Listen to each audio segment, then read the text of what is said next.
Hey, it's Conrad Thompson, and we are live at 83weeks.com. And of course, we couldn't do it without the Hall of Famer, the greatest of all time when it comes to promotion. He proved that this week, ladies and gentlemen, the one and only Eric Bischoff. Eric, how are you, man?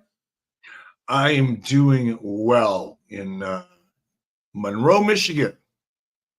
Back just outside of Detroit. Got in here late last night from New York, but all is good. Glad to be with you guys.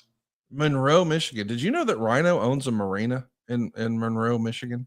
Yeah, we talked about that. We had him on a show a couple of weeks ago, and we talked. I didn't know that, and what a cool thing that is, because boating, recreational boating, and fishing, and all that is such a big thing here in Michigan. So I'm sure Rhino's doing well. You know what? Another little tidbit about Monroe, Michigan, you may not know. What's that? George Custer was born here. Oh, I did not know that. I don't know that maybe he was. I think he was born here, but he lived here. He's from Monroe, Michigan. And went on to meet his demise just about 80 miles from my house in Cody, as a matter of fact. We're going to be live here, so if you guys have questions for Eric Bischoff, keep them coming. We appreciate our live studio audience hanging out with us. Want to give some love to Dan, who says, Eric, just wanted to say thanks for putting on the show, 83 Week Show, for us, the fans. I love hearing the stories that took place back in the 90s and early 2000s. I hope you and your family are well. How about that? A little nice comment. Thank you, Dan.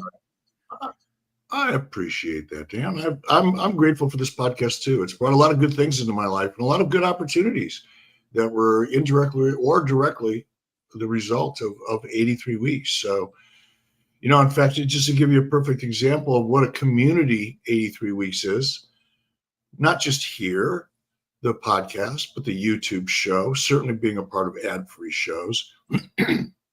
You saw the Who's the Third Man video that Hulk Hogan and I produced along with Izzy Martinez last week to kind of promote Real American Freestyle. And the music that you hear in the background, it's all original music, created and produced exclusively for that particular video. And it was produced by a Grammy Award-winning music producer by the name of Isaac Wriston. And Isaac Wriston has become a friend of ours, and now we're doing business together. And it creates some really, really cool music, but none of that would have happened if it weren't for 83 Weeks, adfreeshows.com, and all of you. So thank you, guys. Well, you mentioned it. You have taken the internet's interest this week and put it in your back pocket. This is the first time you and I have been speaking while the microphones were hot. Tell us about the inspiration for the NWO style video with you and the Hulkster and how all of that came to be. Yeah, we've been, when I say we, I mean Hulk, obviously myself, Chad Bronstein, our business partner, Izzy Martinez, also our business partner in Real American Freestyle. We've been talking about this launch for this week for, about a month or so now. And another one of those things, you know, I don't know whose idea it was originally. I know it started with Hulk because the conversation between us was like, how do we announce this? Because we want to take advantage of the fact that, you know, Hulk's got a pretty big, you know, Q score, as they say in the industry, at least they used to. I mean, people know who he is to a degree, a lesser degree, obviously. People know who I am, at least within the world of professional wrestling and that portion of the audience. So we thought, how do we get the audience, how do we get the attention of the, you know, sports entertainment wrestling audience, but still make sure people understand that this is not sports entertainment? So it was really Hulk's idea, I think, originally, to use the Who's the Third Man NWO black and white kind of presentation. And I think it was a really smart idea. It was good instinct because it, in a way, it's kind of the same thing that we're trying to do with freestyle wrestling. You know, we changed professional. I'm so tired of even saying it myself, but we really had a significant impact and shifted the way professional wrestling was presented, really as a result of these black and white interviews. They were a big part of it, just a different way of doing things. And that's what helped Nitro become Nitro. That's what helped WCW do what WCW did for such a long time. Well, relatively short time, but it felt like a long time. is shifting or changing the presentation. And that's exactly what we're here to do with freestyle wrestling. The sport has been around since the beginning of time, really. And it's one of the oldest combat sports in our culture. But we're going to change the way we present it. And we're going to bring some elements of a lot of elements of entertainment to it. And to bring the drama of the competition to the audience in a couple different ways. So many parallels. Is such a fun project. But I think the idea of getting everybody's attention with the black and white videos and who's the third man, and then following that up with what we did on Fox and throughout media over the following days, I think it was a pretty cool idea. We got a lot of impressions. Somebody told me yesterday, before I left New York, there was over 360 million unique impressions over the last couple of days. So I'd say it worked. Now we'll find out how well as we go. You know, what's lost on everybody, I think, is that promotion at the end of the day is about courting attention, and people can be critical of you or Hulk or the idea all they want, but step one is to get the word out there. I think you guys did that pretty damn well, Eric. You know, we've talked about it here. It's like, what percentage, and I don't know. It's a question I wish I did know. That being, what percentage, for example, my social media, well, I'm going to use X. It's what I use primarily. If I look at that first tease, the first one where we tease the third man, not the second one where we reveal Izzy, but the first one. Right. I got over 2,600,000 views just on my post. On one platform. On one platform. Yes. There were about 12,000 likes. Okay. If somebody likes something, if they take the time to go, ooh, this is fun, I'm going to hit like. That's an engagement. That suggests to me that these are positive reactions. It's not scientific, but it's kind of common sense. Then I go over to the comment side. Now, I'm going to assume, for the sake of this discussion, we'll assume that 100% of those comments were people expressing a negative reaction to one degree or another. Some of them were pretty extreme and funny to watch or listen to, read. But nonetheless, let's assume that 100% of those comments were negative. Again, I think it was probably 60-40, 60 being negative, 40 being positive, but let's just 100% of those. There was 1,400 comments that we'll assume for the sake of this discussion are negative comments. There were 12,000, just under 12,000 as of yesterday, likes. So that's about 10%, right? Yeah. And that falls directly in line with what I've been saying for years. And not that I'm saying I'm right, but because we don't know, I've been saying for years that the 90% of the noise in social media is created by 10% of the audience. And ironically, that's exactly the numbers that, at least, this is anecdotal, I know that. I'm not trying to present this as critical, research. But anecdotally, at least 10% of the haters make 90% of the noise. So you just take it with a grain of salt. I think it was very effective. Look, the fact that yesterday morning, and I didn't know they were going to do this, Fox News actually used that video to open up our segment. Yes, they did. On one of the highest rated morning shows in the United States of America.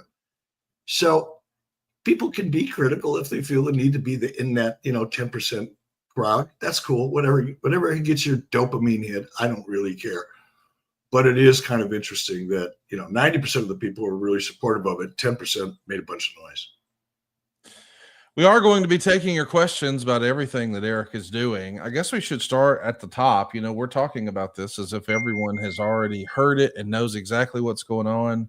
I know you just realized there that your notifications are on. The big announcement is Real American Freestyle Of course, we all know that Hogan has a beer called Real American Beer. We've seen it all over WWE programming. But now we see Real American Freestyle, and it's described as being freestyle wrestling built for the big stage.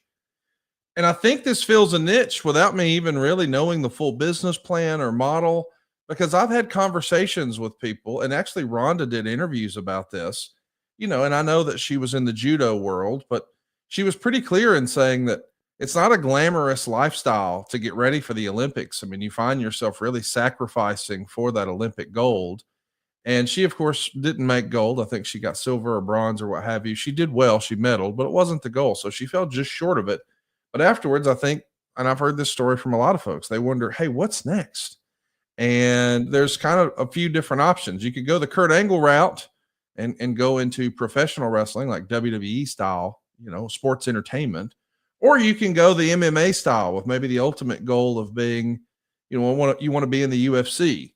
But if you don't want to learn jiu-jitsu and get punched in the face, and you don't want to learn how to be a sports entertainer, and you just really want to continue to pursue your lifelong passion of amateur wrestling, which is something you've dedicated your life to, which at times is not glamorous with weight cuts and things like that, it's impossible to make a living in that prior to Real American Freestyle, right, Eric? Yeah, it's been difficult, and if not impossible. But here's what's really fun for me, and I know people are looking at what we're doing because not that many people are familiar with freestyle wrestling. I mean, from a distance, most people are aware of collegiate wrestling because we see a lot of it and people talk about it. It's obviously high school wrestling. It's called folk style. That's a part of our culture for sure. But people don't really realize, for example, let's just take MMA. Some of the names, and I'm not an MMA expert. I'm not trying to pretend I am, but just off the top of my head, Daniel Cormier, amateur wrestler. John Jones, amateur wrestler. I mean, even Khabib, although he didn't come from a traditional amateur wrestling background, a lot of his training has been with freestyle, amateur style wrestling, collegiate, Olympic level, elite wrestling athletes to get them to where they are in MMA. Freestyle wrestling, mat wrestling, whatever you want to call it, Olympic style wrestling is the foundation for a lot of the biggest names ever in MMA. So I think while we're not, and I think this is what Hulk was trying to say in one of his interviews, we're not trying to be competitive with UFC. That's not going to happen. It's its own sport. We're certainly not trying to be competitive with WWE because that's a different business model. But we do think we have a very cool, legitimate sport. You'll be able to bet on this sport. We will have a gaming partner, a casino partner. So it's a legitimate sport with elite world-class athletes, any of whom could easily, migrate into UFC or migrate into WWE. So I don't want to suggest that we're looking forward to being a conduit or a PC center for anybody. But hey, if that happens, we win. If we can establish ourselves as a television property that's exciting to watch, and we look, absolutely know the challenges of making something like amateur wrestling, we're going to refer to it as that for now, amateur or freestyle wrestling. Making that an interesting and exciting television property is a massive challenge. Fully understand it. That is my prime focus. But when we're successful, because we will be, I promise you, we will be successful. When we're successful and we've created this professional league of freestyle wrestling that has never really existed before, and create those stars with using the same principles of WWE, for example, of creating and defining characters and bringing those stories to life. But unlike WWE, which are scripted stories for the most part, sometimes they weave in reality, which is always kind of fun. But we're going to build on the reality of these athletes, their lives, their challenges, their successes, their failures, their dreams, and all of the above. Much like you would see in a documentary or in a sports documentary, or you might even see on The Voice, which is a perfect example of what we want to do. I don't mean to go off on a tangent here, but this is important to me right now, and I'm passionate about it. If you look at, for example, the show The Voice on NBC, it is a musical competition elimination format. That shit's been around since the 50s. Dick Clark, I think, produced some version of Battle of the Bands. Those types of competition elimination shows in one form or another. Obviously, the formats evolve, but musical competition elimination has been around forever. The Voice has turned up the production values on that, has done a much better job looking for the best performers they can find around the world in their casting. But what they've really done is they've told the stories. Because I've watched that show a lot. We have a family friend who's in charge of all the background singers, and that's why we watch. And we watch her because she performs as well, and became really familiar with that show and the format of it. And when you look at those background packages, they make you start cheering for certain people in the cast, certain competitors, right? Performers. And that's what we want to do here. We want to bring those real life stories in a unique way. We want to bring those real life stories to bear to help define these characters, to support the kind of athletes they are and the way they approach their matches. Everybody's got a different approach. So I think it's going to be a fascinating journey. I'm confident. We've got a great team around us. Izzy Martinez just is the best. We've got guys like Ben Askren on our team who obviously know this sport. USA Wrestling is behind us. So we've got enough of the right people behind us that can help shape the presentation of the sport itself and stay within the freestyle wrestling rules and formats, but yet bring the elements of entertainment that we know that works, whether it's lighting, music, the bio packages, all of the above in different combinations, unique ways of shooting freestyle wrestling, which is what we're exploring right now. All of these are going to combine to hopefully create something that's pretty exciting and is a big benefit to amateur wrestlers all over the world. Eric, if you think, hypothetically, if Real American Freestyle, your new promotion, if that existed in 2004, when Brock Lesnar was looking for an out in his WWE contract, I tend to think he would have went to Real American Freestyle rather than UFC. I mean, I know ultimately he started with I think it was K1 and then UFC, but a guy who, didn't necessarily have a boxing background. He didn't necessarily have a kickboxing background or a karate background or a jiu-jitsu or a judo background. He was a tried and true badass NCAA champion wrestler. I think in that alternate timeline, if we could go back and say, hey, let's rewind and announce RAF 20 years ago, I think that's the route Brock could have went, right? It would have been interesting.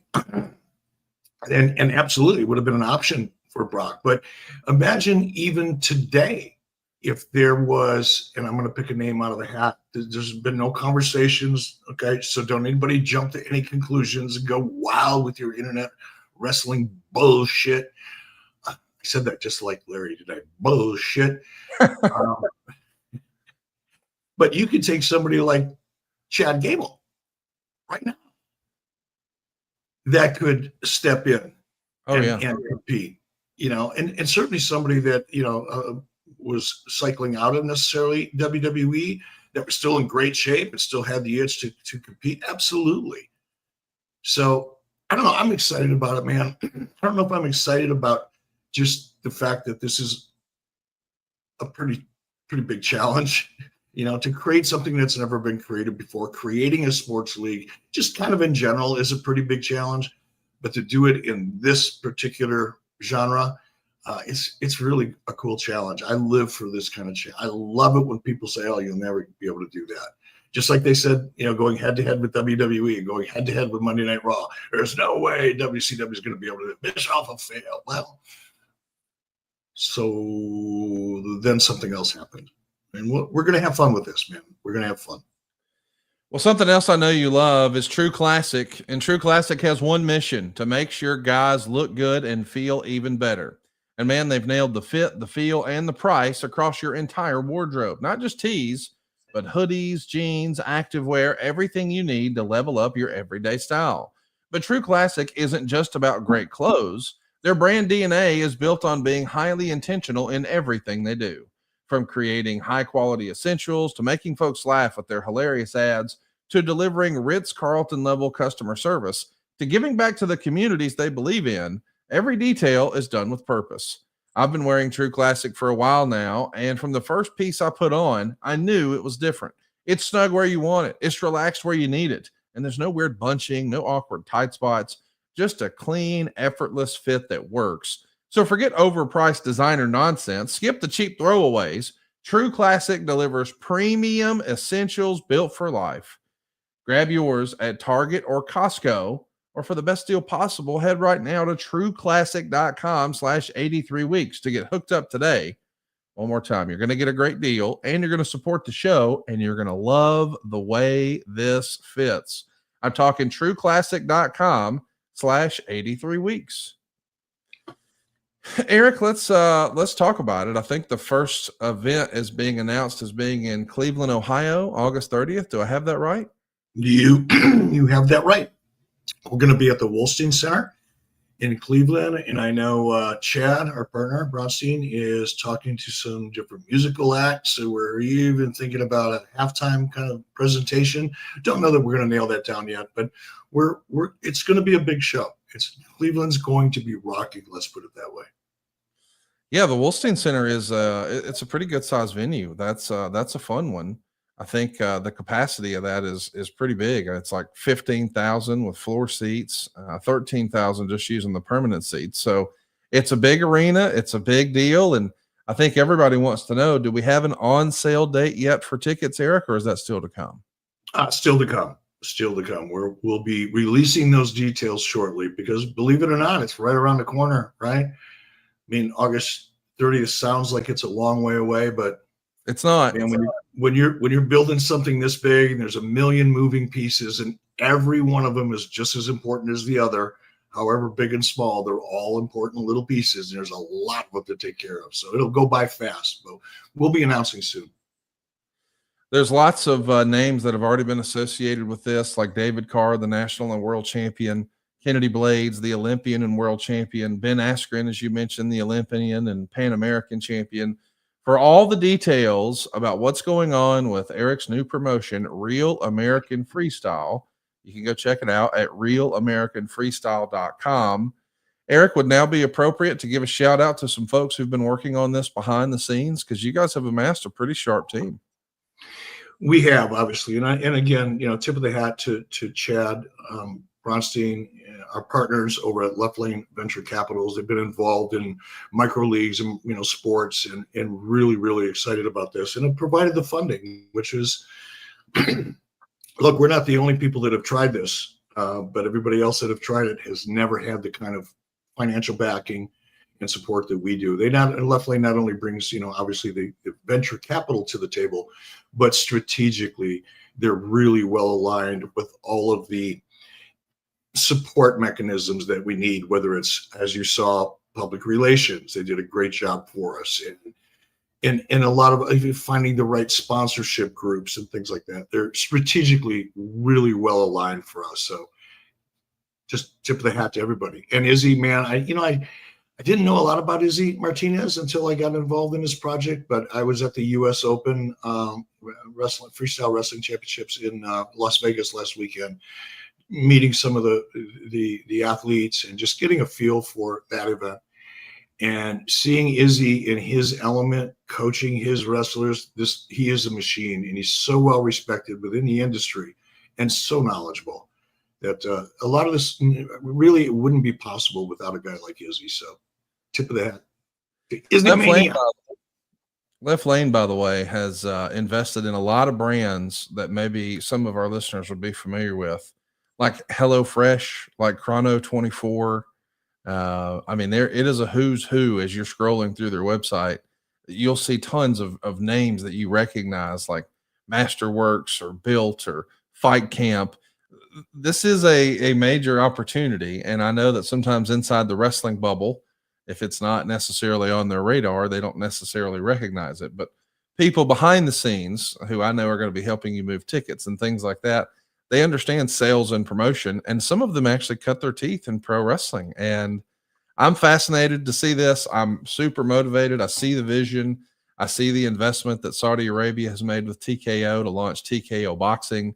I mean, just taking a look at TKO now, I mean, they've got an MMA league in the UFC, they've got a sports entertainment league in WWE, and now they've got boxing. You know, as you look at all the other disciplines that make up mixed martial arts, one of the most critical pieces has always been amateur wrestling, and the idea that we're going to make amateur wrestling feel more like pro wrestling without the sports entertainment, just the presentation. I can really get behind that, Eric. I think this is a home run idea, and I'm pumped for you guys. What was it like being on this media tour, Eric? I mean, you haven't really done a full scale media push like this in a while, and you were jet setting all over the place. Was that fun? Was it exhausting? Just recap that for us.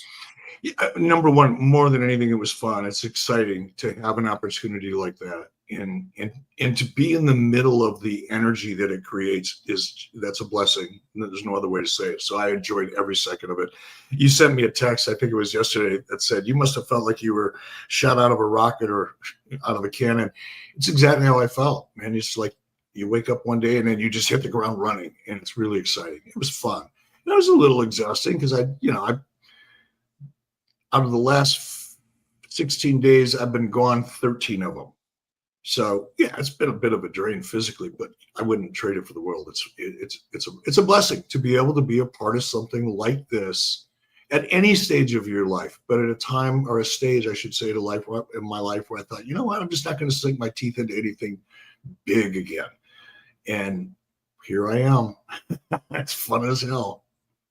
As I understand it, maybe the timeline has changed, but once upon a time, a few weeks from now, there was a date on my calendar circled because I know you've really been working on something privately that you haven't revealed to the world yet.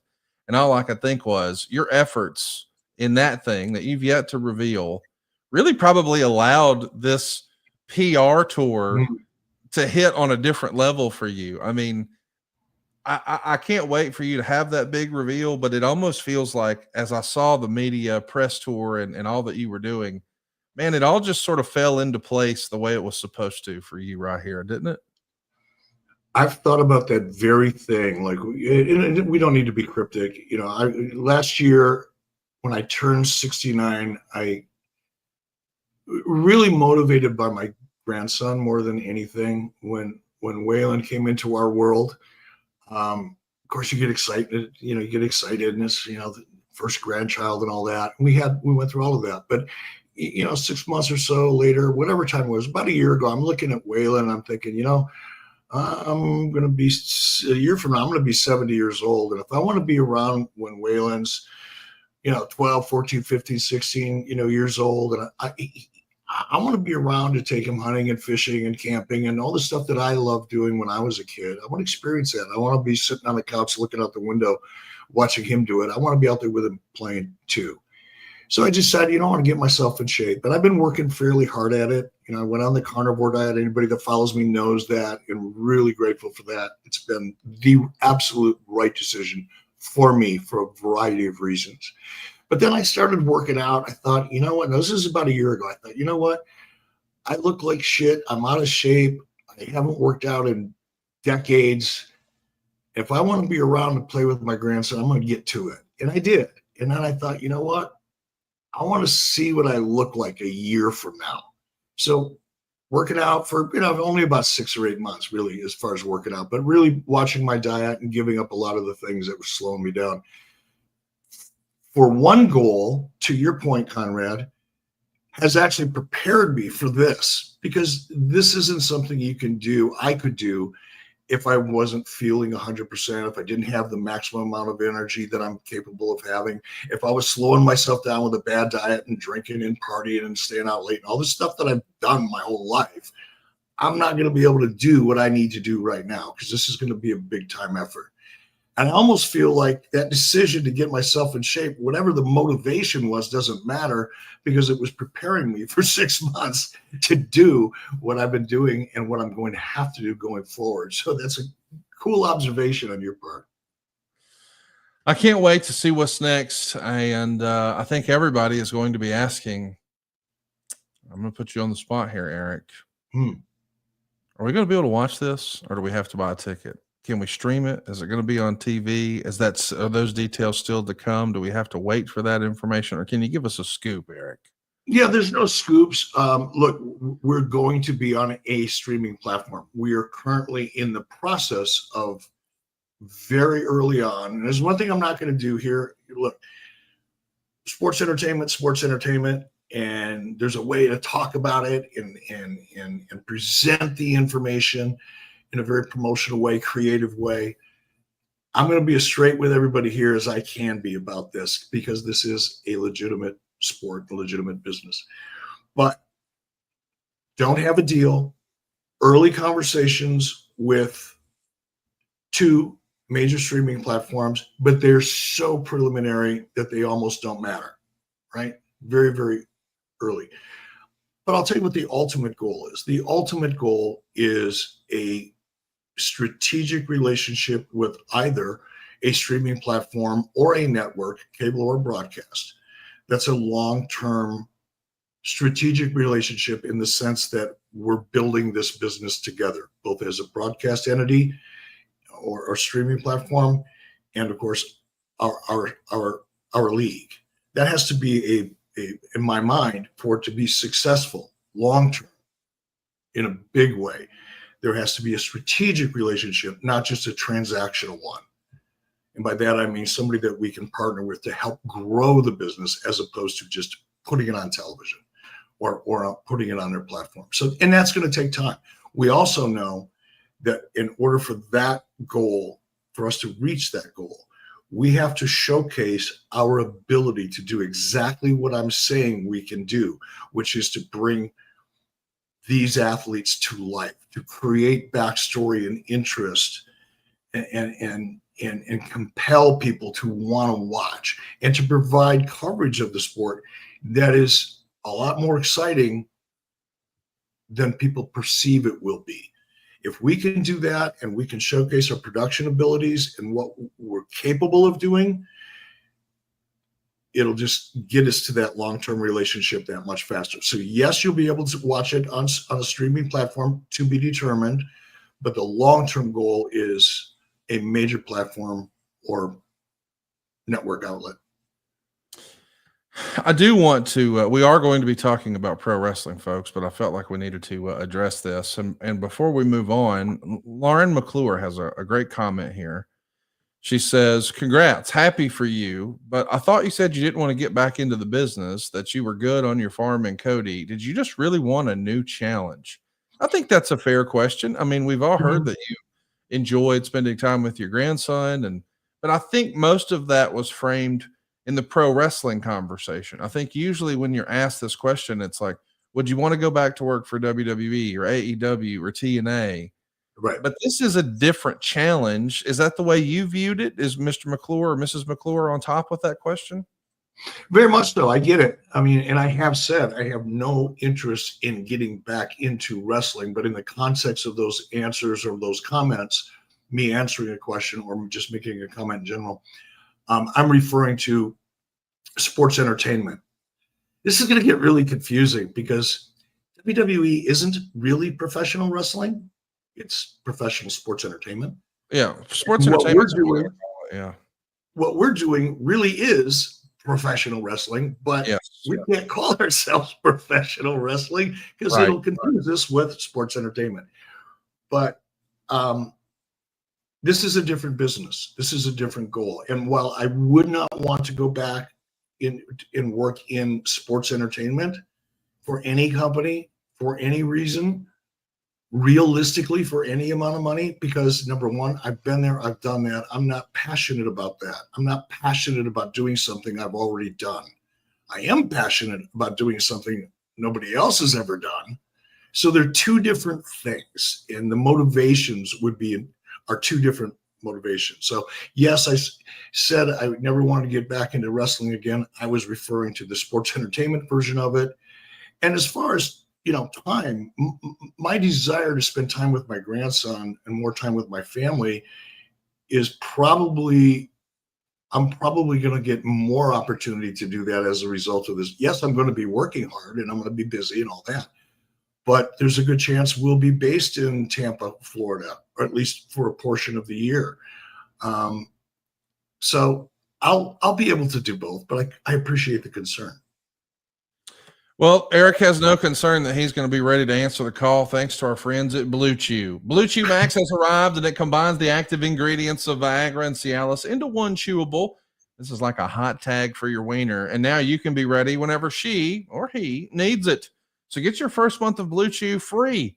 Great sex is just a few clicks away. Sign up at BlueChew.com, consult with one of their licensed medical providers, and once you're approved, you'll receive your prescription within days. Blue Chew's tablets are made in the USA. They're prepared and shipped directly to your door. And the best part is it's all done online. Now, that means no visits to the doctor's office, no awkward conversation, and no waiting in line at the pharmacy. So make your life easier by getting harder and discover your options at BlueChew.com. And we've got a special deal for our listeners. Try your first month of Blue Chew free when you use the promo code 83weeks. Just pay the $5 shipping. That's promo code 83weeks when you visit BlueChew.com for more details and important safety information. And we thank Blue Chew for sponsoring today's podcast. Eric, we've got a ton of different questions that are coming in, and I can't wait for us to break through on some of these. Let's start with one about Real American Freestyle. Stellar Steven says, will Izzy open up the brackets to catch and submission wrestlers? I don't think so. I mean, we haven't talked about that. We're going to focus on freestyle wrestling rules. There are going to be incentives that are being developed right now with guys like Izzy, of course, leading the charge, Chad, who also has a significant amateur wrestling background, Chad Bronstein, our partner, and guys like Ben Askren and others who really, really understand the sport. We're going to retain the integrity of freestyle rules, but in a similar way that the UFC does by creating incentive or bonuses, for example, for certain types of offense that tends to lead to a more dramatic takedown, for example. There's nothing like, go back and Google Kennedy Blades or go on social media and look for Kennedy Blades in some of her videos. I've reposted a lot of them over the last month or two because she's a very, very special athlete, silver medalist, Olympic silver medalist. Just won the U.S. Open in Las Vegas and is going on to the finals here in a couple of weeks in Philadelphia, I think. But go look at her videos and watch some of her, her versions of a suplex. Pretty dynamic. So we're going to be creating incentives to hopefully see more of that, to incentivize the athletes financially to display some of the more aggressive and just visually dynamic aspects of freestyle wrestling. That's one of the things that we're going to do to bring the entertainment, to the sport. So, I think I covered that. Eric, we're getting a lot of comments like this. You and I normally run from negativity, but I want to address this one head on. We're seeing a lot of comments like Marv Ellis, who says there might be a reason it hasn't been done yet. They don't flock to see freestyle wrestling in the Olympics. And I'm seeing a lot of people saying, hey, the Olympics almost scratched this. Hey guys, respectfully, you're not on top of what's happening in amateur wrestling. If you just go to the sportsbusinessjournal.com, you'll see the headline from March 20th of this year. So we're saying 5 weeks ago. And it was Wells Fargo Center seeing record ticket prices for NCAA wrestling championships. Here's the first line of the article. The NCAA wrestling championships this weekend at the Wells Fargo Center in South Philly will, quote, draw more than 100,000 fans for multiple sessions and has already seen ticket prices climb higher than ever. We're talking 104,260 people who came to this event in 2011. They're thinking over 92,000 appeared at this event this year. And the GM for the Wells Fargo Center says, this is the highest demand ticket we've ever had in the history of the Wells Fargo Center dating back to 1996. It is completely sold out for each day. The demand for this is unlike anything we have ever seen, and that includes other sporting events, concerts, and championships. The NCAA chose Philadelphia as this year's host city in 2020, and they began planning immediately. But still, we're talking about the GM of the Wells Fargo Center saying this is the highest ticket demand in the history of the building, going back 19 years to when it opened in 1996. So to say there's not any appetite for this sort of product is just not true, Eric. Well, it is and it isn't. There's not an appetite for a television product because one doesn't exist and nobody's been able to do it. Nobody's been able to figure out how. A lot of people have tried, and the point is a valid point. Freestyle wrestling as a professional sport does not currently exist. Therefore, someone who isn't paying attention or doesn't really understand what's going on in the world of amateur wrestling, as you pointed out, doesn't realize that there's a massive appetite for this product. There's just nobody's servicing it. Nobody is servicing the client being 18 to 49-year-old males primarily, but also females, because the one of the fastest growing segments of freestyle wrestling, amateur wrestling, even at the high school level, is the women's participation. And I mentioned Kennedy Blaze, and you're going to hear me talking about her a lot because she is a superstar in the making. She is a wonderful, wonderful person. I watched her reacting to fans. I watched her interacting with kids that were, just wanted to meet her. She is an extraordinary human being with an amazing gift athletically. She's going to be a big star. But we have to bring that out. And I think when we do, there will be an appetite for this product. We will have done something nobody else has been able to do so far. So from the outside looking in, it appears that there's no appetite. The appetite is there. Nobody's just bringing the pie to the table. Well, let's transition. We've talked enough about Real American Freestyle for now. By the way, if you've got a question for Eric, hit us up with that. It's not like this is the only time we'll talk about it. This is going to be a big part of Eric's life moving forward. So you can't expect us to give you some updates as we progress things with Real American Freestyle. One more thing, this caught me out of left field. I was in a meeting, or I was otherwise unavailable, but when I see like an hour later, I got 2 video text messages from you, and you never send video text messages. That's not an Eric Bischoff thing. And I see you standing on the street in Manhattan, right in front of the Madison Square Garden building, and I'm like, what the hell are you doing? Hulk Hogan has a sports bar that's going to be opening by MSG. Is this right? Yeah. And I guess I knew, I guess he mentioned it, in passing as we've been talking about launching this initiative. So I was kind of aware that there was something going on in New York with a Hulk Hogan sports bar. And maybe I heard it was right across the street from Madison Square Garden, but I just didn't either pay attention or I forgot. Probably both. So as we're there the other night in town, Wednesday night, in order to do the Fox and Friends appearance and a couple others, Hulk says, "Oh, we're going to go by and see my new bar." And I went, "Oh, okay, great," because it's being it's being remodeled. Right? So we go, and it's exactly across the street from Madison Square Garden. It's called Hulk Hogan Scores Sports Bar. It was the former Scores Gentlemen's Club. Oh my God. That's what I was wondering. It's the same building? It's the same building, right? Oh God. But it was purchased, and the guy his name is Rich. I don't want to butcher his last name, but Rich bought it and went to Hulk and said, "This is what I want to do. I want to create the coolest sports bar in New York City. I want to put it right across from Madison Square Garden, and it's going to be a billboard for Hulk Hogan right across from MSG." And I thought, wow, that's pretty cool. And then I got there and I saw it and took a tour with Rich and everybody else. And what they're doing inside of this sports bar is mind-boggling. And on the second level, you're standing there where the video was that I sent you, looking out the window right across the street from Madison Square Garden. It's crazy. It's unbelievable. Also unbelievable is some of the news that's broken since we've been live on the air this morning.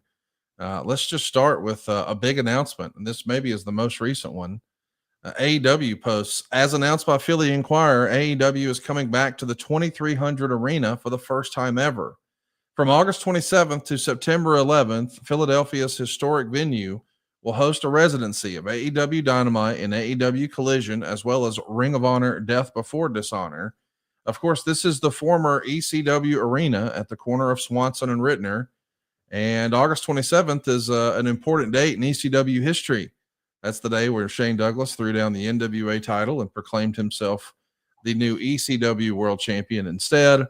And it's when they actually debuted on TNN years later when they got their first national television deal. And now on August 27th this year, AEW will be at the former ECW arena. Now, this is clearly the smallest building that AEW has ever done television from, but I do think it is a neat idea for wrestling fans around the world who maybe were a little too young or just missed their chance to go see wrestling live at the ECW arena. You know, there's only a handful of these historic buildings. And if once upon a time WCW was going to say, hey, we're going to run a series of shows at the Sportatorium, I probably would have found a way to get there, because that's a building that I heard about, but I never got to experience. And even if it wasn't exactly the same, the idea that I get to go back to a famous arena, that seems cool. I mean, usually when you're going to see a wrestling show, Eric, you're going just because you want to see the performers or the matches, or you're just looking for something to do and you're bored. But in this case, I think there is a contingent of fans who've always wanted to go see wrestling at the former ECW arena, but maybe they haven't. This feels like a way to check that box. What do you think of this announcement from AEW about a residency at the corner of Swanson and Rittner? You know, what do I think about it? I think it's probably a smart move for AEW for a couple of reasons.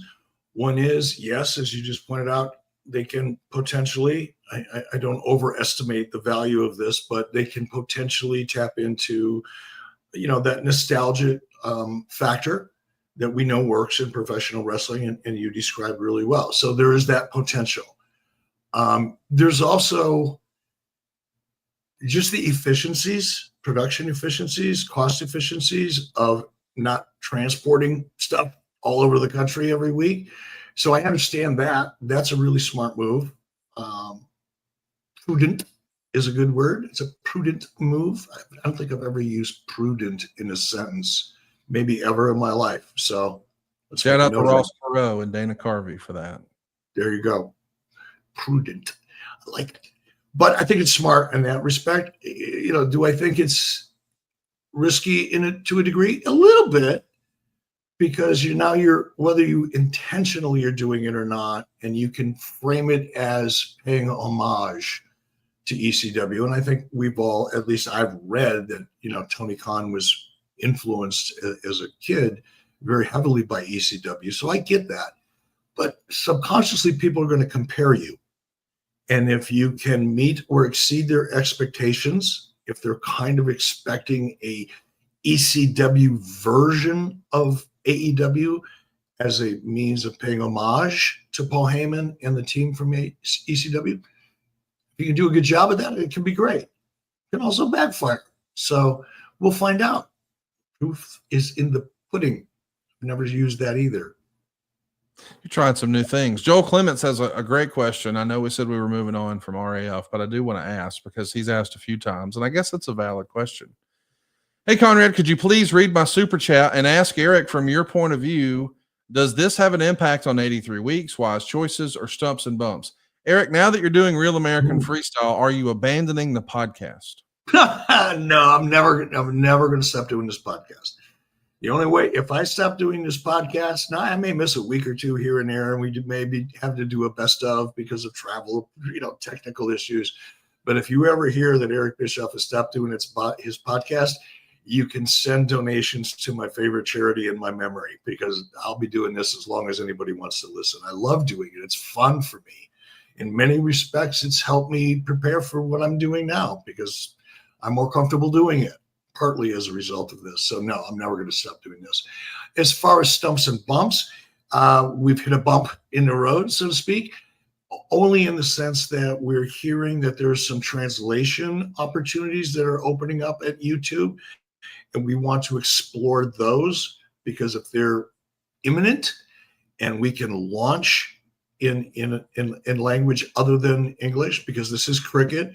My podcast partner in this respect is Bharat Sundararajan, who's Indian, and although he lives in Australia and covers cricket all over the world. So we see a big advantage in a Hindi language version of this. And if that translation is available, then we want to kind of take advantage of that for the launch. We'll know more about that in probably the next week or two. Also, Bharat messaged me last night. He's got a digital radio platform that's very interested in us in as well. So we're going to explore that. So Stumps and Bumps is still happening. Exact date to be determined. Wise Choices is just a spur of the moment thing. I made that clear when I launched it. If I've got something I really want to get off my chest or I'm interested in or I want to talk about, it fits into the Wise Choices kind of brand, I'll still do those. I love doing them. It's what I do for fun. I don't play golf, right? I don't have any other hobbies. So this kind of stuff is fun for me.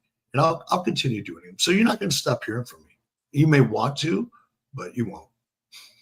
I was going to say, I can't imagine you and I not having fun doing this show. Like we've been, if nothing else, this is a way where I know you and I are going to get to hang out and talk for 2 hours a week when our schedules may not otherwise allow. So yeah, we're going to keep doing this show. And this weekend off air, Eric, I have had some things happen this week that we should catch up on. I knew you were a little busy. So I can't wait.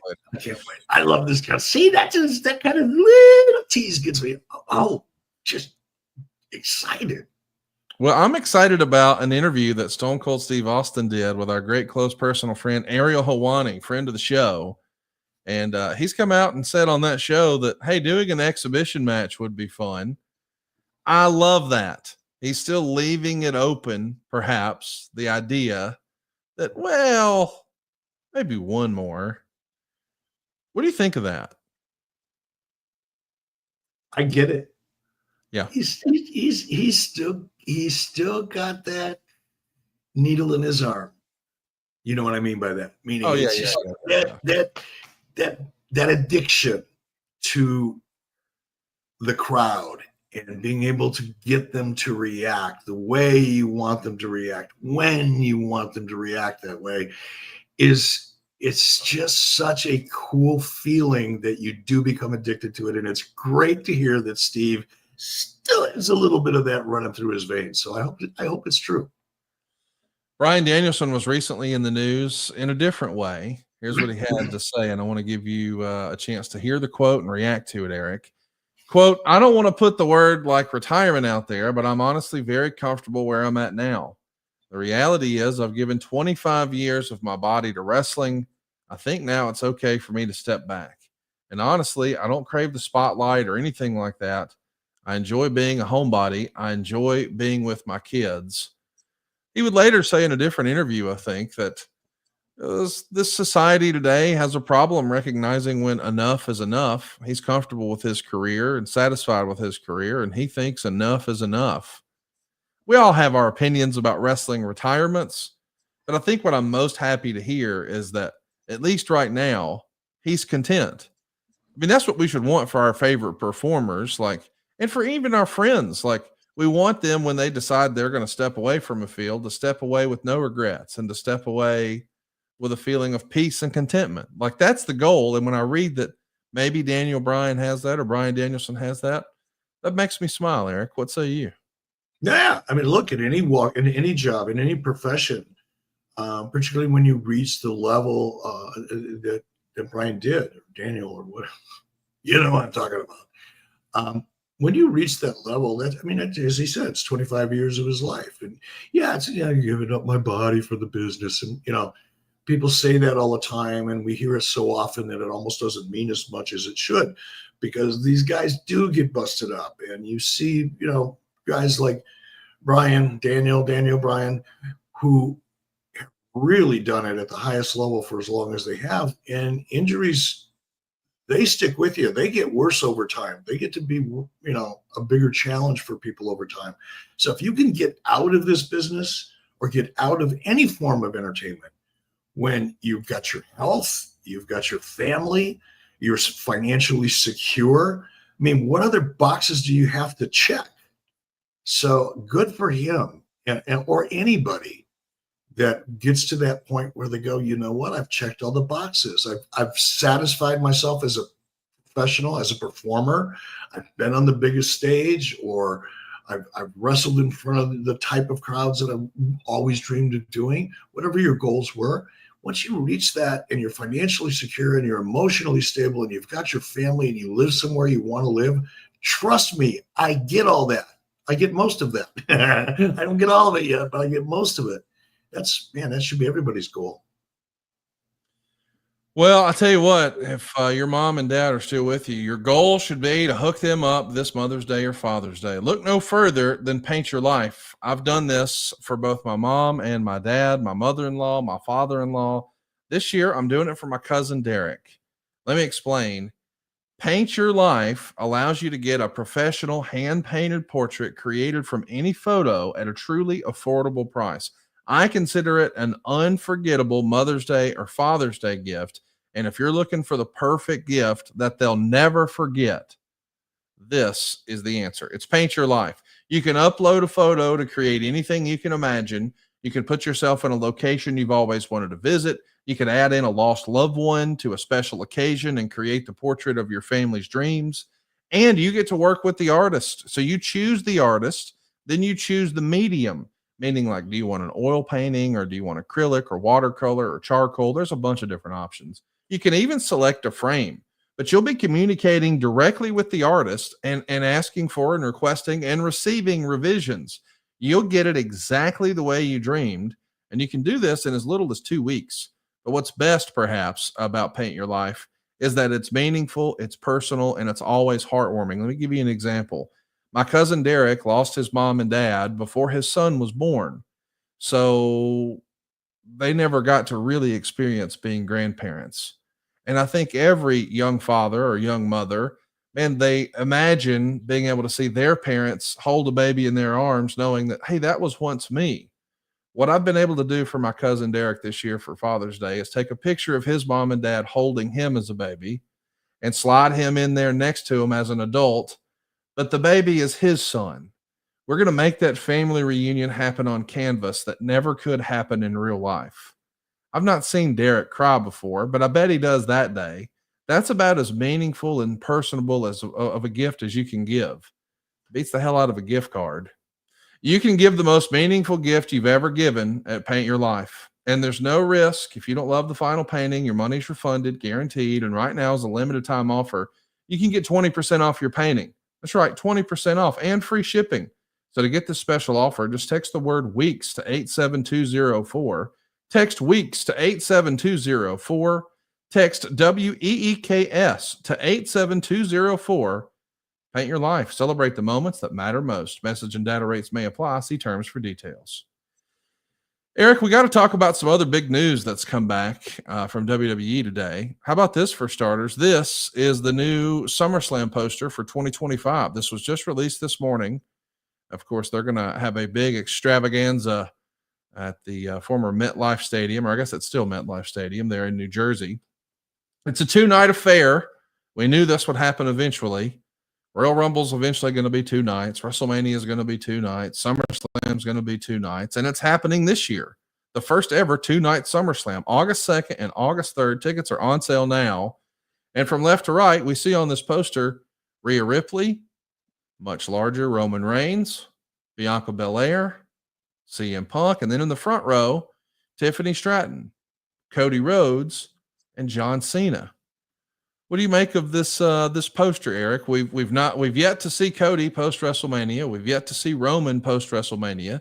There's reports out there that Cody's going to miss some time, and that's probably well deserved since he's come back from the pectoral tear. He's done every piece of media and promotion and every live event possible. And maybe they want the Roman Reigns story to take a breather as well. The reports are he won't be back until June. Now, we don't have any inside information. I don't know what's going to happen, what's not going to happen, but I know this seems to be the direction for SummerSlam. Any surprises about who's on the poster or who's not on the poster, Eric? No, not at all. because I didn't have any anticipation. So hard to be surprised about something that you're not really thinking about. I think it seems rather generic. And I think I said a couple of weeks before WrestleMania, when people were talking about the level of enthusiasm for it or lack thereof in the opinions of some, I think I made the comment that one of the things I'm looking forward to at that time for WrestleMania 4 is not only that night's event, but where the stories go post WrestleMania. Because WrestleMania, to me at least, has always been the unofficial reset, meaning most of the stories have evolved to a certain point where the next version of that story evolves out of WrestleMania. And it's the direction of the stories post WrestleMania that I was most interested in. And I still am. And I haven't honestly been able to follow it enough. It's been a little crazy, and I just haven't checked into the direction of the stories post WrestleMania. But I will be once things settle down over the next couple of days. And I'm really interested in that because it's the storytelling, it's the process. And I read this morning there was some internal changes within the creative department. And I'm just really interested in how these stories evolve and who's involved. So that's a long-winded way of saying not surprised by anything because I have no feel for the direction of anything quite yet. But and I'm not sure that WWE has presented it yet either. I think in the next couple of weeks we'll start seeing the direction of creative, at least where we think it's going to go for the next 6 months.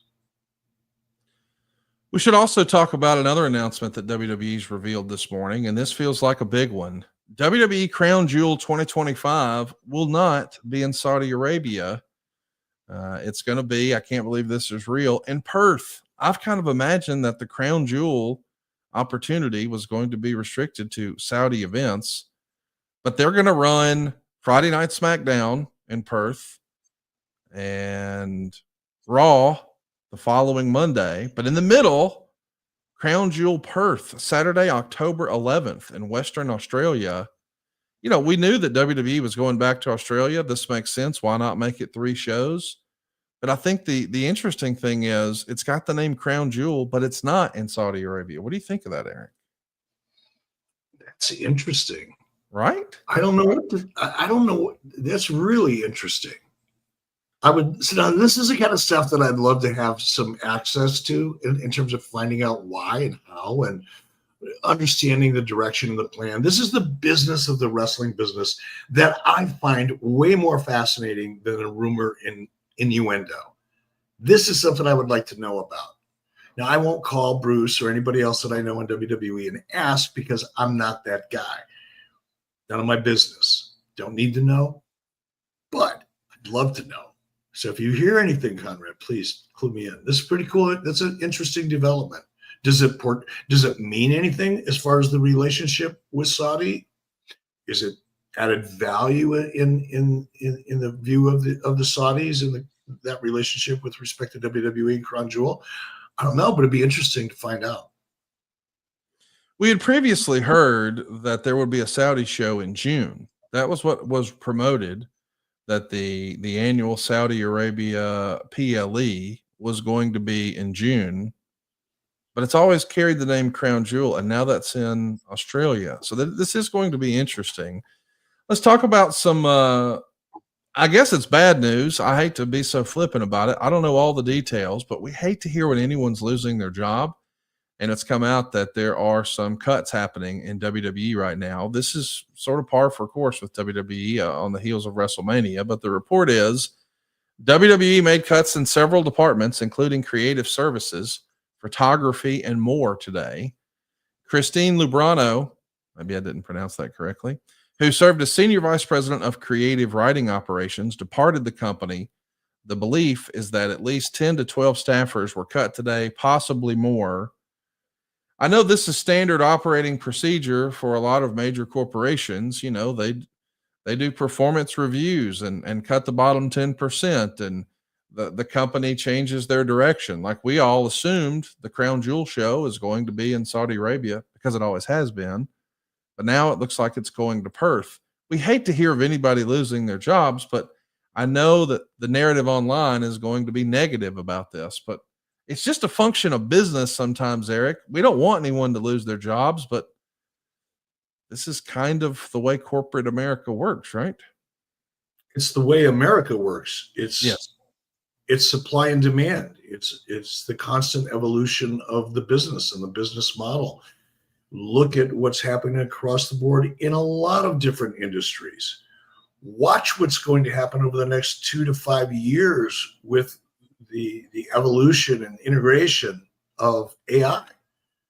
There's going to be a lot of people losing their jobs and finding new ones in other areas, but it's the evolution of life. Yes, in the wrestling business, but in every other business as well. I hate to hear that anybody's losing their gig, but I do wonder, some of these creative folks, do you think if you had to guess that they will find other jobs in wrestling, or will they say, you know what, that's enough of this, I'm going to go be creative outside of the pro wrestling landscape? What would you predict, Eric? Well, I mean, first of all, I don't know any of these people, and I don't know what real assets they bring to the table. For example, the young lady that was let go recently, her title had operations, senior vice president of creative writing operations. Operations suggests an administrative role more so than it suggests a creative writing role. In other words, you need people to manage the process, hiring, reviewing, firing in some cases, just the logistics of the process of people sitting in a room, coming up with ideas, and then turning that into a format, disseminating it amongst talent, and producing a television show as a result. That's an entire process, and very complicated logistics at the level that WWE is operating at. So just because someone is with a title of senior vice president of operations, creative writing, is leaving, it could be simply because of efficiencies. Sometimes departments are rearranged, reduced, expanded, whatever, as a result of efficiencies and increased technology, for example. So I don't think that people should read in anything to it other than it's life, man. It's happening in every form of business in America, around the world, and it always has. It's nothing new. I don't know that everybody has noticed this yet, but Jen Pepperman actually went to Twitter. She now, of course, as a reminder, used to work on the WWE side of things in creative and now works with AEW. We hear she spends a lot of time with Mercedes Mońe, but I think she works on a lot of other stuff in AEW too. But she tweeted this morning, today, ... I feel vindicated, ... A lot more to that story, perhaps, than what we originally know. So we'll stay tuned. Let's do some questions here, Eric. We've got a live studio audience with us. I don't know how many of these we'll get to, but AOTV Production says Vince Russo believes that nobody will take WWE seriously after The Rock told the world the whole thing is a show. What do you think? I think Vince is losing his mind. No. He also says, here's another Russo theory. He believes Rock is trying to make Triple H look bad, so he'll be removed from creative. Do you think there's any truth to that? Now, that's interesting, Eric. Do you think there's some political gamesmanship that maybe Rock would rather see his right-hand man from $7 Production and former WWE head writer Brian Gerwitz take that spot? That's hard for me to imagine. I want to be careful here because I'm friends with Brian, and just because I'm friends with Brian, that doesn't mean I know what he's thinking or how he would react. So this is just my gut. I think if Rock wanted Brian to take over creative in WWE, he'd have a hard time convincing Brian to do it. I don't see Brian wanting that job. That's a grueling job. And Brian's been there and done that. He's experienced that. He's been to the top of that mountain. So I can't imagine he would want to do that again, but I don't know Brian well enough to know that. I think this is just a whole lot of speculation and internet wrestling chatter that's fun to talk about and speculate about, but there's really no basis for it. Let's do some more questions here. How about a shout out here from Southie 96? Love the show, Eric. Much love from Sydney, Australia. Thanks for jumping on with us.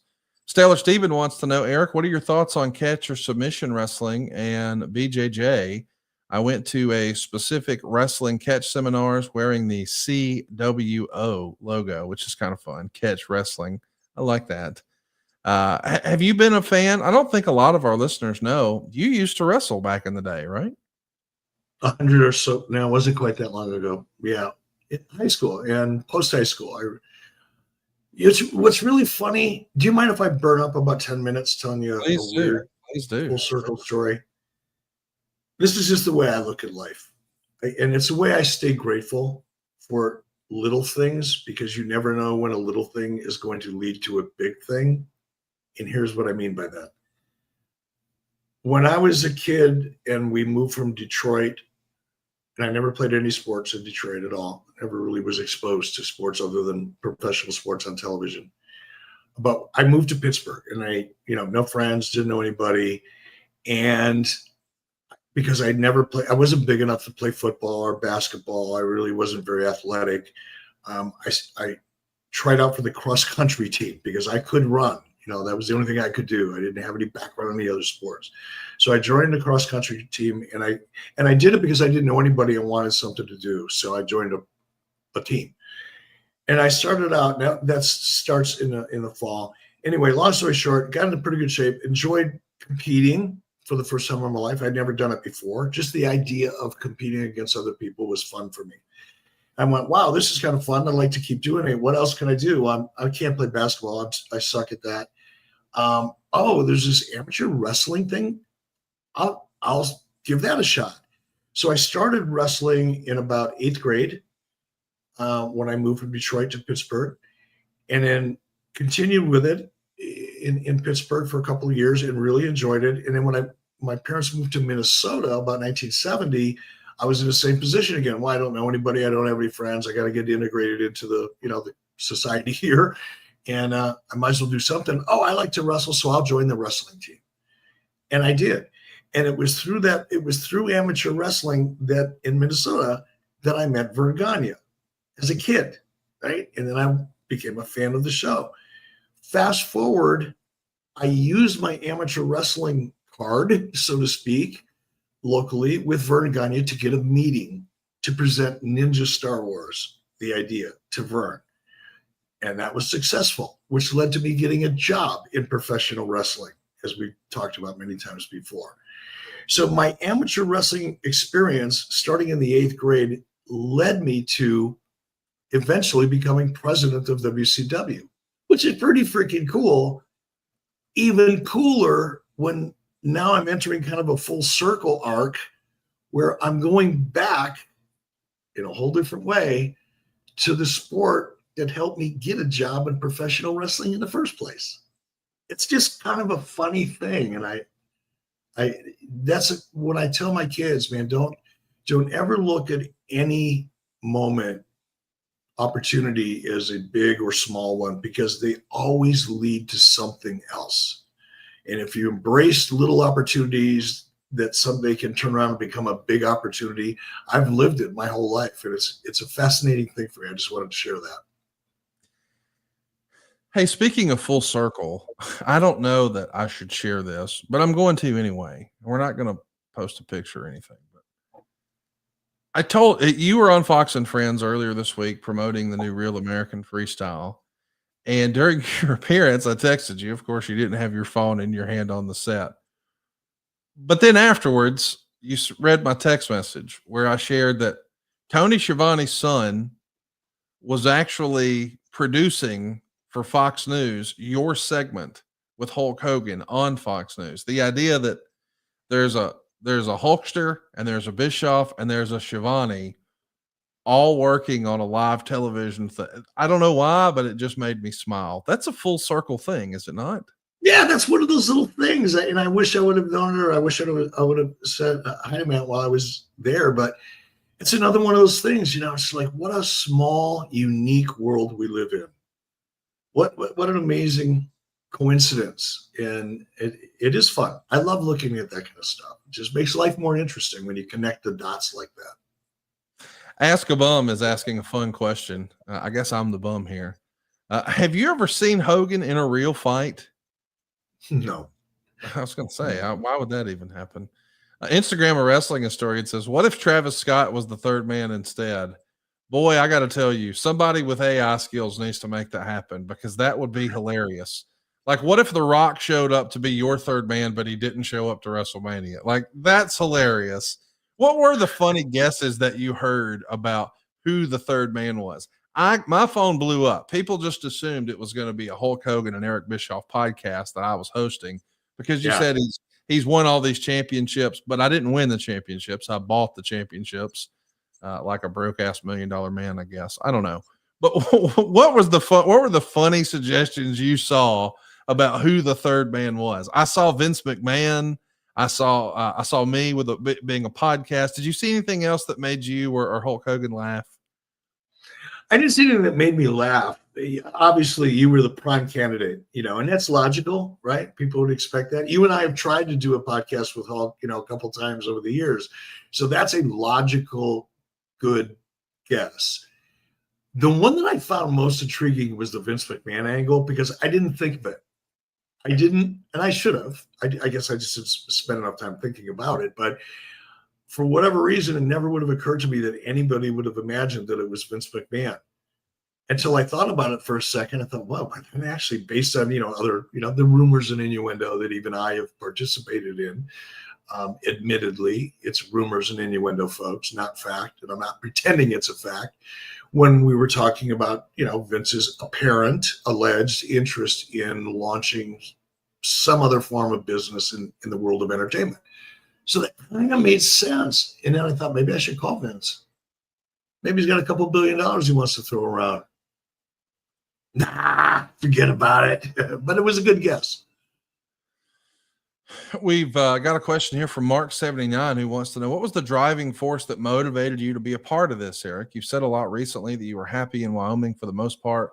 We've touched on that last part, but what is the ultimate goal? Is it because you want to do something new and exciting or different? Do you think this could be a monumental exit and create generational wealth for the family? Or is it just a fun chance to work with a good group of guys that you enjoy spending time with it? Or is it a new challenge? What does the primary motivator feel to be to you? Look, who doesn't want to make a lot of money? So let's just admit that right off the bat, because that's kind of a given. But that's not my motivator at all. I'm not doing it for the money. In fact, if I was doing anything just for the money, I probably wouldn't do it. Not for very long. That shit just doesn't work for me for whatever reason. It's the idea of building something. It was what drove me in WCW. What the primary motivator for me in WCW wasn't the money, because, by the way, I never made a lot of money in WCW. I mean, relatively speaking, yes, I did. I don't want to sound ungrateful, but compared to what I should have been making even back then, and similar roles today, I made a fraction of what people probably thought I made there. I made far more money outside of professional wrestling than I've ever made in professional wrestling. Let's put it that way. But I'm not doing it for the money, and I didn't do it for the money then. What motivated me in WCW was taking something that was broken, that everybody thought would never be successful, and making it successful. That first dollar of profit that I cajoled the chief financial officer, Harry Anderson, at the time of Turner Broadcasting, when I made him a bet, and when he lost that bet and had to get down on one knee and hand me the first dollar of profit that WCW ever made, not in front of me, not to make me feel better, but in front of every employee in WCW that was at that Christmas party. That's what motivated me to do something that everybody said couldn't be done. It's exactly the motivator here. Every time somebody comes out and says, "Oh, that'll never work," it's like, "Oh yeah, Mucker Father, watch this. Here we come." And look, who knows, man? it's nothing is 100% in life. This is a risk, and it's one I'm willing to take because the excitement of achieving something that people assume can't be done is the most motivating thing for me. I'm seeing a lot of comments online where, specifically X, where people were maybe disappointed that you and Hulk weren't opening another wrestling promotion. I mean, a traditional sports entertainment promotion. And all I could think about was, man, you sort of laid the foundation for this phrase back when we first launched this podcast years ago.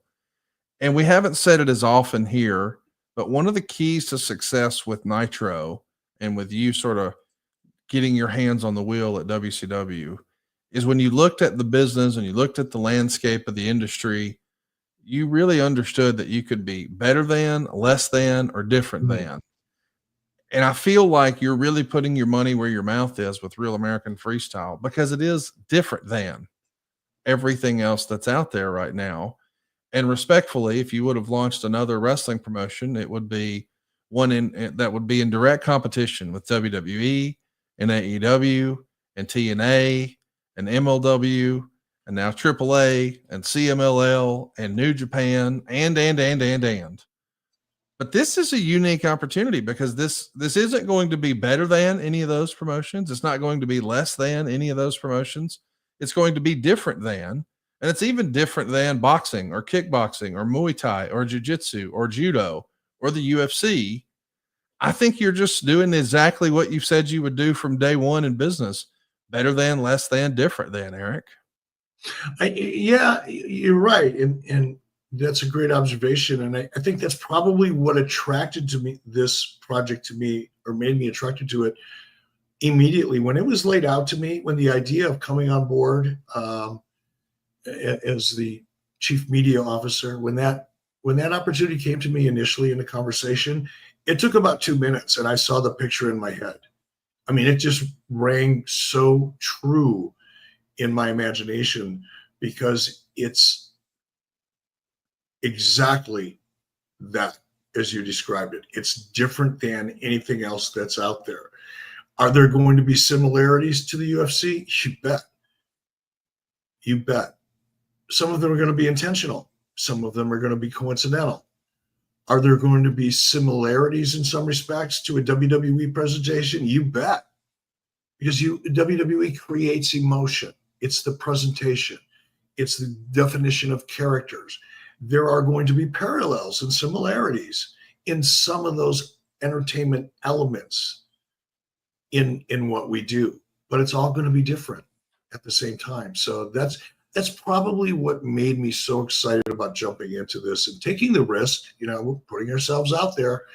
And anytime you put yourselves out in front, you go on Fox and Friends, you do Sports Journal, you do Forbes, you do AP interviews, you're putting yourself out there, you're taking a risk. And I am so excited about this risk because the opportunity to deliver something different than, while still captivating the interest of people who are UFC fans, MMA fans in general, because freestyle wrestling, wrestling in general, amateur wrestling, collegiate style wrestling, whatever you want to call it, is such a foundational part of what MMA is all about. I've already mentioned a lot of the names. It's undeniable. It's a big part of it. Same with WWE fans. Shelton Benjamin, for crying out, Charlie Haas, Dolph Ziggler, Nick Nemeth. There's Kurt Angle, obviously, and so many others. Mick Foley, for crying out loud, had an extensive amateur wrestling background before he ever got into WWE or WCW. So there's a lot of connective tissue with the WWE audience and respect for amateur wrestling and respect for the athletes that came from amateur wrestling in WWE as well as MMA. To me, this just serves as an ideal kind of platform in the middle to showcase the skills that translate to both of those sports or forms of entertainment. So, yeah, can you just tell I'm a little excited about this? I'm excited for it too, man. What I really like is that you're out there and promoting and having fun. And I do want to get us back on track here and talk about some other news and such before we put a button on it. But let's answer some questions here. Here's a good one from AOTV Productions who says, "Hey Eric, what do you think about Triple H calling out quote unquote old timer podcasters? Do you think he's referring to you? Are you an old timer podcaster? Or is he referring to other people? Are you included in that now?" I guess I am, right? I mean, I am a legend. Yeah, you are. Come on now. I am. Well, at least that's what they put on graphics. Whenever they put me on TV, they put WWE legend. So I guess I've done a lot of those legend type of interviews. So I'm, and I'm old, 70. I'll be 70, next month. So I'm old, and I'm a podcaster, and proud of it. So I guess because I'm old, and because I'm a podcaster, yes, he was referring to me. And it doesn't even bother me. Now, he may have somebody else in mind when he was saying it. Right. But generally, yeah, I fit into that category. And I'm proud of it. I think it's kind of cool.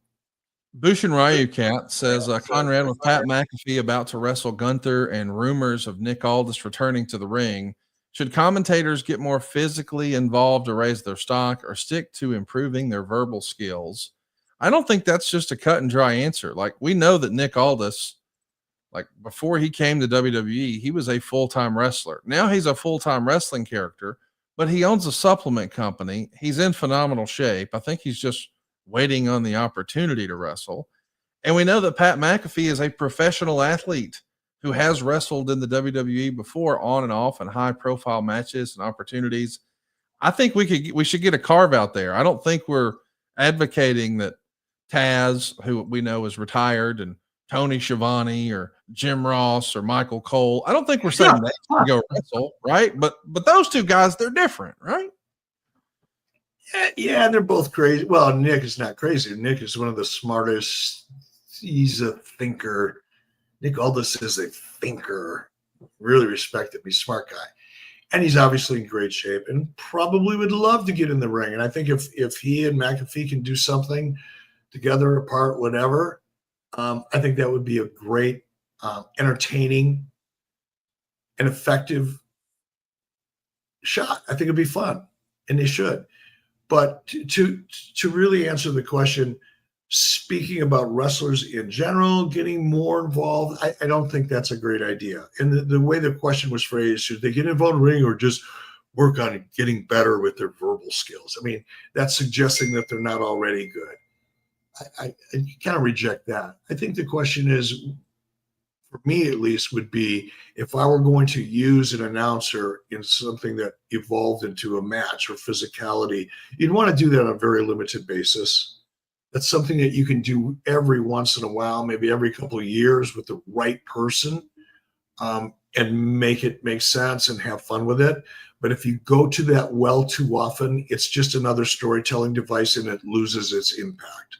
And over time becomes somewhat meaningless, and you kind of lose the distance you really need between your announce team and your in-ring action. This should be kind of separate. The minute you start merging them, yes, it can work once every few years under the right situations, but if you do it too much, bad idea. Real quick, I want to mention, if you own a handgun for self-defense, your storage likely fits into one of two frustrating categories. It's either locked away, meaning it's safe, but it's out of reach in case of an emergency, or it's unsecured, which leaves it vulnerable for anyone. Well, Stopbox USA saw this problem and designed a groundbreaking solution. It's called the Stopbox Pro. And with the Stopbox Pro, you'll never have to choose between security and readiness ever again. Its ingenious push-button locking system gives you fast, reliable access when every second matters, without the hassle of keys or reliance on batteries. It's 100% mechanical, so it works every time, no power needed. And with Stopbox USA, you can finally have both security and readiness. The Stopbox Pro's mechanical keyless system allows for fast and secure access without the risk of fumbling around for keys when every second counts. It's also battery-free, so you never have to worry about your lock not working. And right now, our listeners are getting 10% off your entire order when you use the code 83weeks. They're also giving you a buy one, get one free offer on their Stopbox Pro. That's 10% off and a free Stopbox Pro when you use the code 83weeks at stopboxusa.com. By the way, all Stopbox products are proudly made here in the USA in their own facility. This ensures the highest quality craftsmanship of every product sent out, but it also creates meaningful jobs and opportunities for the American workers. And checked airline baggage travel is no problem because the Stopbox Pro is TSA compliant. Right now, for a limited time only, our listeners are getting a crazy deal. Not only do you get that 10% off your entire order when you use our code 83weeks at stopboxusa.com, but they're also hooking you up, man, with a buy one, get one free on their Stopbox Pro. Dude, that's 10% off and a free Stopbox Pro when you use the code 83weeks at stopboxusa.com. Discover a better way to balance security and readiness with Stopbox. Eric, we've got some live questions coming in here. This one comes to us from Corey James, who says, Eric, Conrad, we just got home with our daughter, Lynn Lee, born Wednesday. Can baby James get a shout out from the greatest podcaster of all time? What say you, Eric? Lynn Lee James, we are so glad to have you here. I know you don't understand a word what I'm saying right now, but somewhere later on in your life, your dad's going to replay this for you. We are so glad that you're with us here on this planet and as an 83 Weeks fan well into the future. Why don't you hit Lynn Lee with a little too sweet action? Hey, Lynn Lee. Too sweet. Come on, baby now. Girl. Come on now. Guten Tag says, we don't want Real American Freestyle. We want Thunder in Paradise 2. Is that something we're going to go fundraise for? Does Left Lane Capital have an interest in reviving the greatest syndicated television program of my childhood, besides Baywatch? Thunder in Paradise. From what I understand, they're interested in micro leagues. So, probably not a Thunder in Paradise 2 fan. I don't know why, but that makes me laugh. Darren has a question about RAF. He says, what kind of wrestlers are we going to expect in this promotion and what TV network will it be on? Stay tuned. There's been a handful of names announced, but Eric, I've heard some rumor and innuendo about some other big names in the background that you guys have yet to reveal. I can't confirm or deny those. I don't know if I'm even getting the straight truth, but there's a lot of fun announcements still to come about Real American Freestyle. Fair to say? Yeah, very fair to say. We have some of the top athletes, elite wrestlers from all over the world. These are not just elite U.S. wrestlers. These are from all over the world. And as tempted as I am to reveal some of them now, because I do want to share, as much inside information as I can with our listeners, I don't want to steal the thunder from these athletes either. So they're going to be announced. You're going to be hearing names consistently all the way up until August 30th. I'm excited to see what's next for RAF, but I'm also interested in what's happening over in WWE. There's been some reports that Liv Morgan has joined the cast of a major motion picture. And I guess CM Punk was recently interviewed by Deadline and had this to say about his career direction. I have pre-existing relationships and projects I work on that are grandfathered into my WWE contract. I typically do Monday Night Raw live on Netflix every week. But if I need to dip out for 2 weeks to shoot an independent film, I can always do that. We're trying to petition Netflix to do a third season of Heels. I have 2 projects coming down the line that I'm very excited about. One is the television show Revival that will air on Sci-Fi, and a really, really fun movie called Night Patrol, which is written and directed by Ryan Prowse. I love the idea of WWE talent having an opportunity to do more of this. Once upon a time, with their crazy schedule of 2 live television shows during the week, and then more often than not, Friday, Saturday, and Sunday live events, that seemed impossible. I mean, once upon a time, they were running 2 shows on Saturday, 2 shows on Sunday. It feels like we're moving away from that, and I can't help but think that WWE will get more of a return on their investment doing it this way than they would the old live event model. Clearly, Shapiro and Ari Emanuel see that vision. What do you think of this, Eric?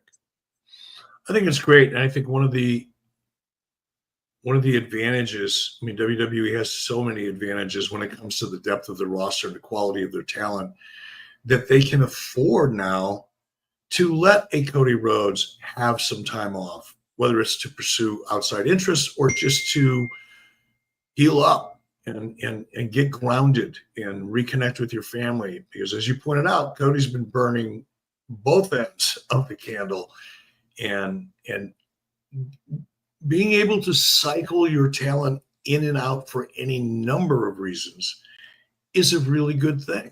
When you can manage, when you have so much talent that you don't have to keep grinding them week after week after week because your business is financially dependent upon them. When you have such a depth of talent that you can shift your storylines and in some ways allow talent to cycle out, again, to get time away for whatever reason, is also a benefit, because absence makes the heart grow fonder. And when you cycle out of Cody Rhodes, or you cycle out of Roman Reigns, or you cycle out of CM Punk, even if it's for a couple of weeks, there are ways that you can keep that story alive and build in anticipation during that absence. And also, like I said, it just gives the audience a little bit of relief from the creative fatigue of seeing the same characters week in and week out, and then on the live shows week in and week out. It can be done. It's hard, managing talent and availability and cycling them in and cycling them out is it's a complicated, challenging task, but it certainly can be done when you have a deep talent roster. We got one more piece of business I want to ask you about. It's a quote from Ariel Helwani's interview with Stone Cold Steve Austin. He was specifically discussing the new series that's going to debut on Netflix this summer called WWE Unreal. He says, quote, "That's where I'm still I'm a little old school on that. And it's like I'm a big Magic fan. If Harry Houdini was still around, I don't want him to tell me how he does it. I want to try to figure out how he does it. And if I can't, then I'm going to keep wondering and keep watching. But I'm going to keep wondering. So don't tell me how he's doing it, but see if I can figure it out. Because I want to think that I know that it's not magic, it's an illusion. But let me keep wondering about that illusion." Man, I love his approach here. What do you think of that quote? Do you think that Stone Cold's onto something, or do you think they'll use the Unreal show as another storytelling device for what we're seeing on the program? Like, I could see them using that to set up angles that are sort of an inception of kayfabe. Like, we're doing an angle about doing an angle. As silly as that sounds. Is that not where this lands inevitably, don't you think? It could. I look at it a little differently, and I have mixed emotions like Steve, and I've often used the analogy of, magic and kayfabe. So I get where Steve is coming from and agree with him in many respects. But there's another side of it. As the business continues to grow and evolve, and finding ways to connect and engage with the audience continues to grow and evolve. And you have to grow and evolve with the business of the entertainment business. At the same time, you're trying to protect the integrity of your product. So it is a conflict, or can be a conflict. Here's where I think it's going. And I've thought a lot about this because in a way it applies to Real American Freestyle and the challenges that we face in creating interest in a sport that outside the people that participated in it and their family and friends is not that well known. Okay. But let's look at MMA as an example. 20 years ago, if you asked somebody what a rear naked choke was, they would probably immediately think it's some kind of a sexual kink. Nobody knew what a rear naked choke was. Right.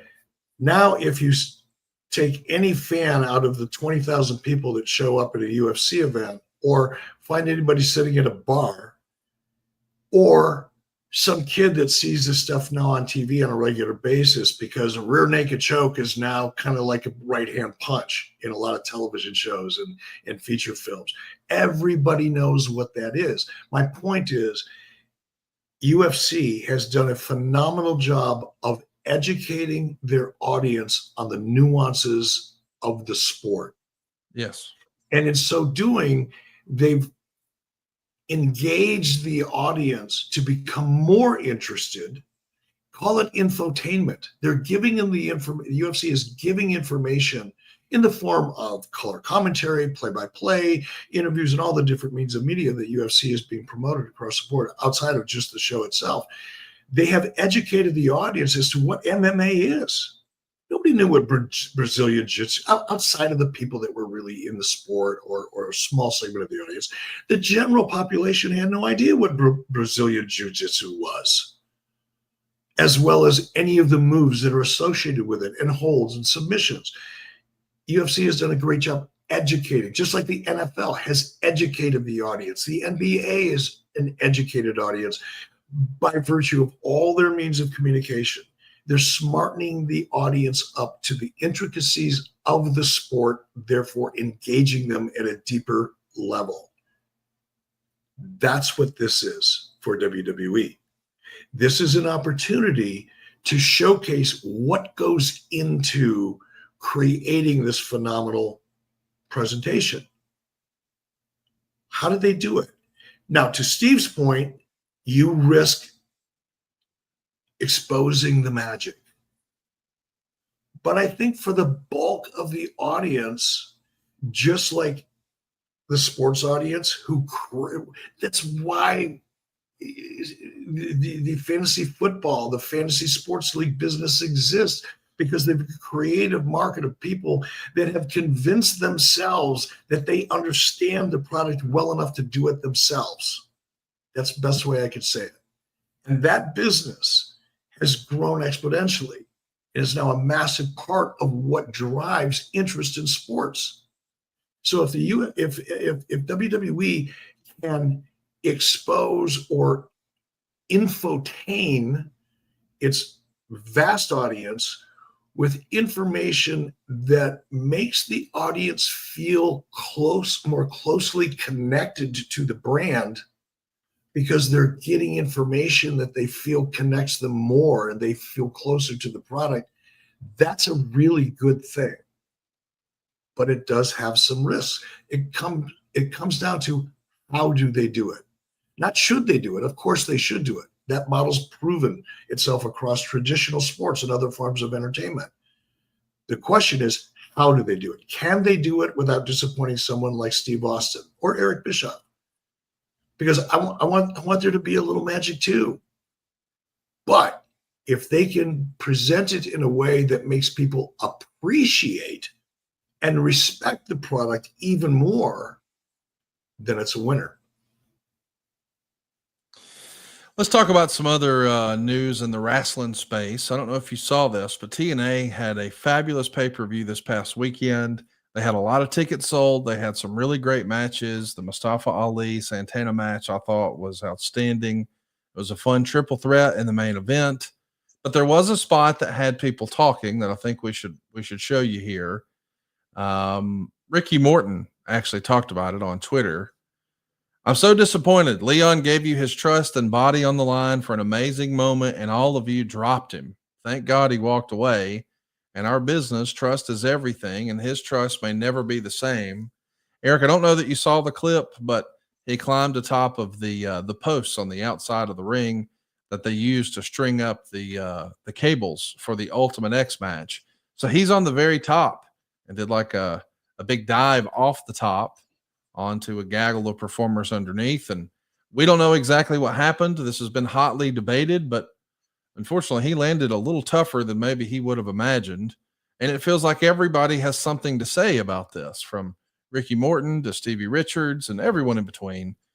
And guys like Moose have come out and said, hey, you have no idea what's going on here. You've never been in a ring. Everybody should hush. Everybody makes mistakes, even former wrestlers who now have podcasts. So lots of people have opinions about this.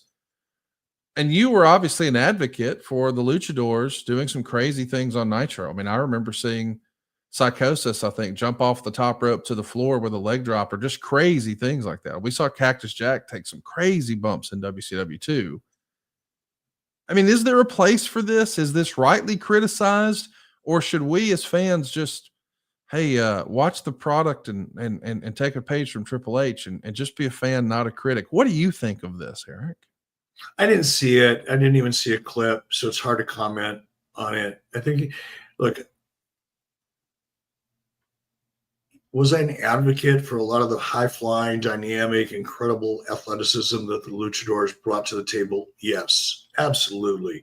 It's one of the things I'm most proud of is the cruiserweight division, because it's one of the things that I think doesn't get the credit even I should have given it at the time into making Nitro such a unique format. And in so doing, creating what I believe, nobody's going to convince me otherwise, let's put it that way, really has a major that cruiserweight division and the people that we brought in for it is the reason that you're seeing 70% or 80% of the wrestling presentation that you're seeing today.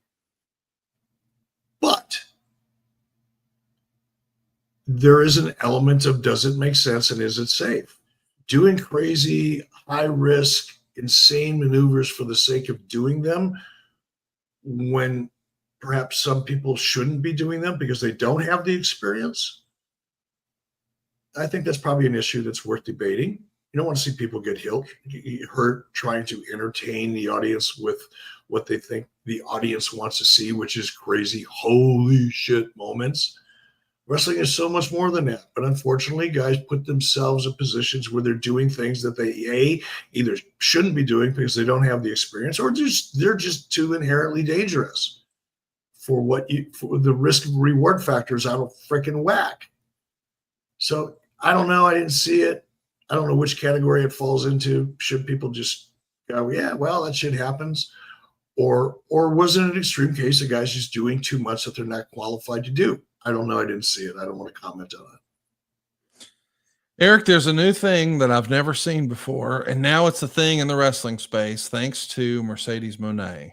Since we've been recording, this just went live. There's a report out there that Mercedes Mońe has launched, I don't know if it's an app or a service, but I guess there's a way where you can now text with Mercedes Mońe. It's $99 a month.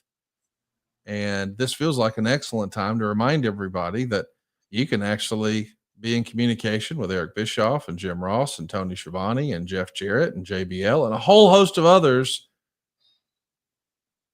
at adfreeshows.com. Come on. That's the best value in wrestling. Come be a part of the family.